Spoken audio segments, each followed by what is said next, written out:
When YDSE is conducted in air, we get fringe width as x. If YDSE were to be conducted in kerosene with refractive index mu, then new fringe width will be. बच्चों अगर हम fringe with की बात करें जिसको beta से denote करते थे तो याद होगा बीटा क्या होता था, डी लैम्डा अपॉन डी। जो हमारा डी है बच्चों, separation between slit and screen, और small D separation between the slits, ये डिस्टेंस को मीडियम से बिल्कुल भी कोई लेना देना तो है नहीं।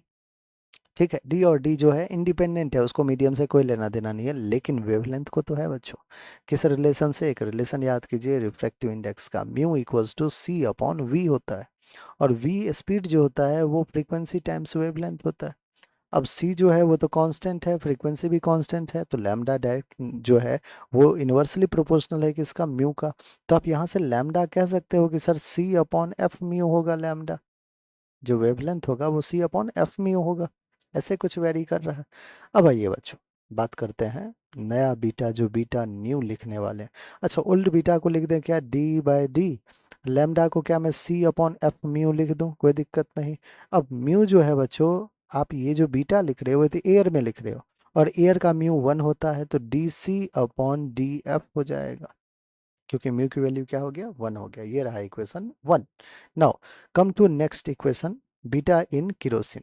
इसको मैं बीटा डैश कहता हूँ। अगेन डी बाई डी, इसको तो कोई लेना देना नहीं है। सी अपॉन एफ, इसको भी कोई लेना देना नहीं है। म्यू, म्यू इस बार जो है मीडियम का म्यू है, पिछली बार एयर का 1 था, इस बार म्यू है। ये रहा इक्वेशन 2। हमें इक्वेशन 1 इक्वेशन 2 में कंपेयर करना था, इसलिए मैं क्या करता हूँ, इक्वेशन 2 को डिवाइड कर देता हूँ इक्वेशन 1 से। इक्वेशन 2 का देखिए, D by D C upon F mu divided by D C upon F. Mu की वैल्यू तो 1 है एयर का, कोई एक साथ D by D cancel, C by F cancel, तो आ रहा है 1 अपॉन म्यू।